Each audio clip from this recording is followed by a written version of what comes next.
Good day dear students, welcome back. As I was discussing with you all the chapter Animal Kingdom, wherein I have already discussed some of the important phyla with you.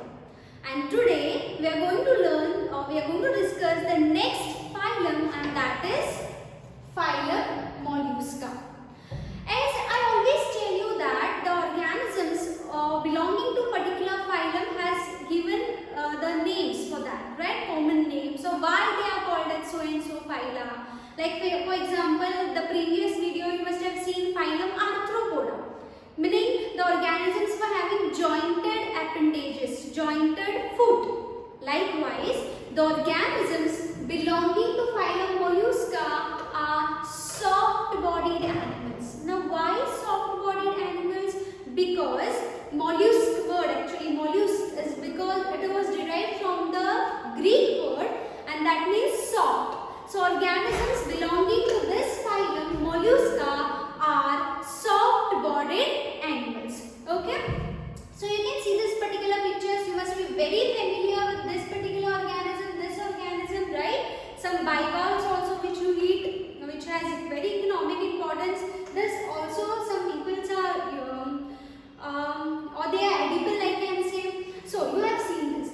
Now wherever this particular organism comes in your mind, you can remember the habitat of this organism. Okay, so habitat meaning where they are found.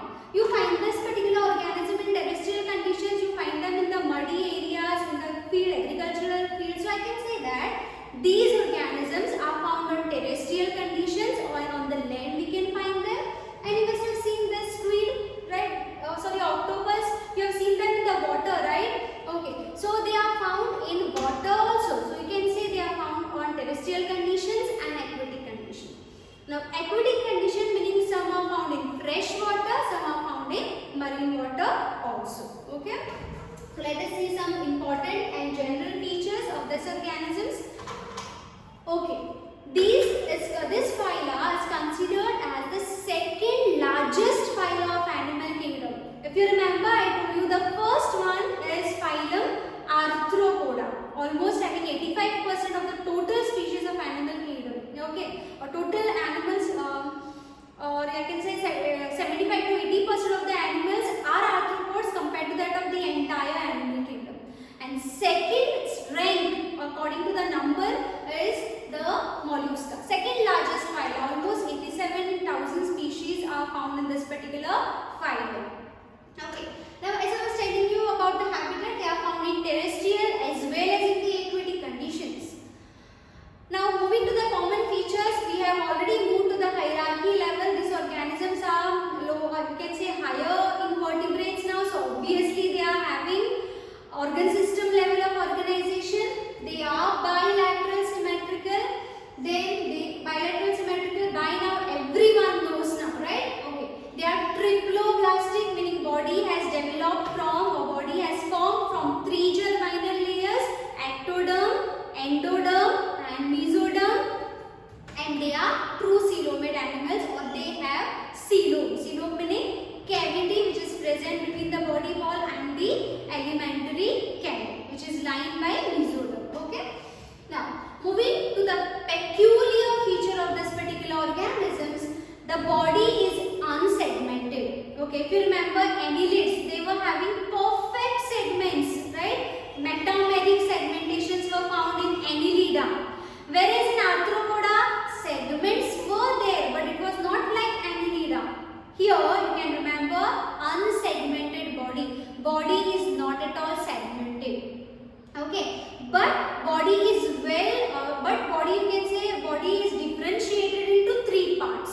Okay, that parts I will tell you later. So first I will tell you body is well protected by a covering, and that covering is calcareous shell. It is made up of calcium carbonate sometimes. So calcareous shell we see. Okay, each and every organisms will be having, majority I can say will be having this calcareous shell. You can see the picture.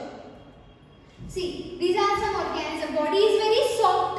Okay, so this soft body is protected by very hard calcareous shell.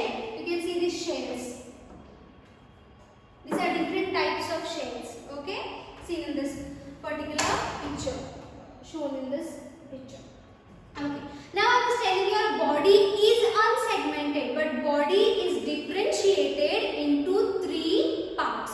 Okay. The 3 parts are, very first one, ventrally, this particular organism is having very soft muscular foot through which they can actually move in the water.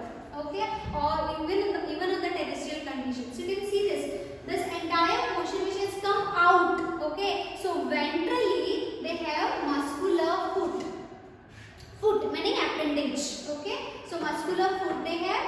Then anterior most position. Okay, anterior, this organisms will be having head.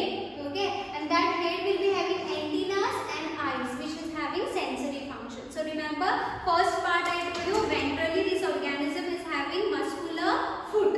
Anterior there is head, and dorsally you can see this portion. Dorsally all the organs, all the body parts. So we say that visceral mass.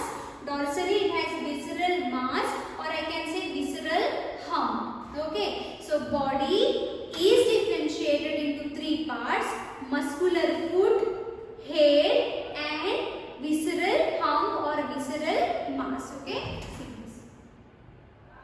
See, body is having differentiated into head, muscular foot, and visceral hump. But you should remember that head is present at the anterior region, muscular foot is present at the ventral region, and visceral hump is present at the dorsal region. Okay, so this is some of the characteristics. Moving to the next.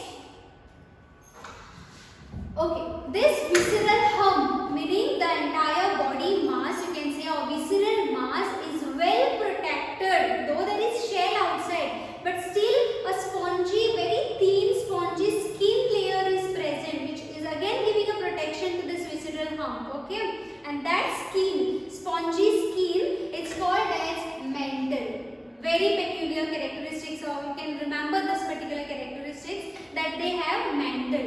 Mantle is nothing but it is a soft spongy skin layer which is protecting the visceral hump. Okay, now imagine this is the hump. Okay, and there is mantle here. So the space between the mantle and the visceral hump, so you can see that this particular space, this space is referred as mantle cavity. Okay, see.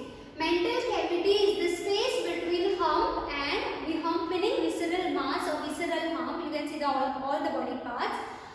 Okay, and the mantle. So there is mantle cavity, and in this mantle cavity normally the gills are present. Okay, for respiration. Now you must be wondering, the organisms which are found in water, they will be having gills. What about the terrestrial conditions? They have developed some pulmonary sac, or not well developed lung I can say, but they have developed respiratory structure called as pulmonary sac or lung, you can say, simple lungs. Okay, so presence of gills in this particular cavity which act as a respiratory as well as excretory function. Okay, now not all the mollusks will be having gills, they will be having gills, but gills, all the mollusks, this gill will be not performing the function of excretion. There are some mollusks wherein they have developed kidneys, and that kidneys are not well developed like us. Okay, this kidney is simply referred here as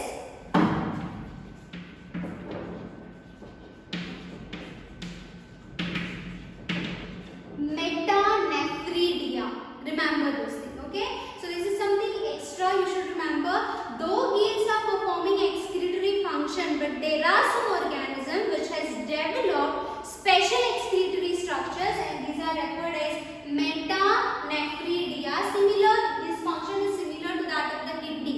Okay, so metanephridia they have developed. Okay, now as I was telling you that head has got a two slender stalks like structure which is coming outside. You can see this particular picture otherwise.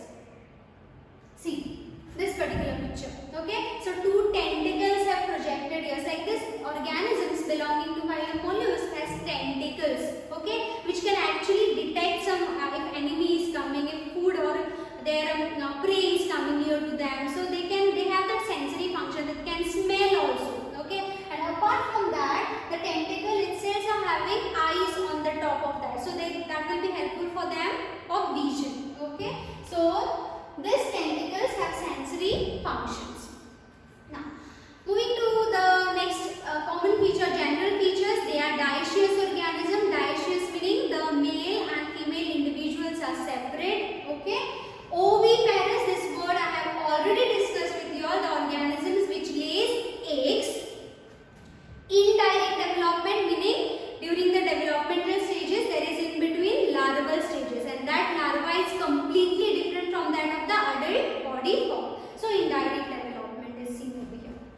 clear?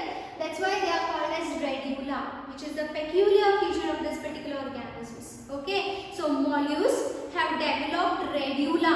Radula is rasping organ, meaning something to scratch. Okay, so how this is present? I told you that they have tongue-like project or tongue-like structure. On that there are rows of teeth-like projections which can actually scrape the particular food. Okay, so rasping organ called as radula is present in this organisms. Okay, you can see some more pictures of this particular phylum. Everyone is familiar with this, right? I hope everyone have seen this. Phyla globosa. Scientific name is Phyla globosa. But in commonly we call them as apple snail. Okay, these are apple snail. This everyone is familiar, right? Okay, these are loligo, or commonly we call them as squids. Okay, again edible. Again, in Discovery Channel and all, you must have seen this particular organism, right? Octopus also belongs to phylum Mollusca. Very soft body it has got. And see these tentacles are present. Okay, so octopus. Now these organisms are called as chitin. Okay, so these are also organisms. This is the calcareous shell, and inside there is body. Okay, so these are the organisms. These are some of the examples belonging to phylum Mollusca. Okay, so with this I have told you that phylum mollusks, why they are called as mollusks? Because they are soft bodied animals. Okay, now some peculiar features. I told you that this body is unsegmented but differentiated into three parts, that is the ventral muscular foot, anterior head and visceral hump. Okay, and the entire body is well protected outside by calcareous shell. Okay, apart from this calcareous shell, on the body there is soft spongy skin layer, and that is referred as mantle. Now mantle and visceral hump, the cavity is referred as mantle cavity, and in that there are gills structure present which functions as respiratory as well as excretory function. But there are some exceptions, especially the organisms which are found in terrestrial conditions. They have developed pulmonary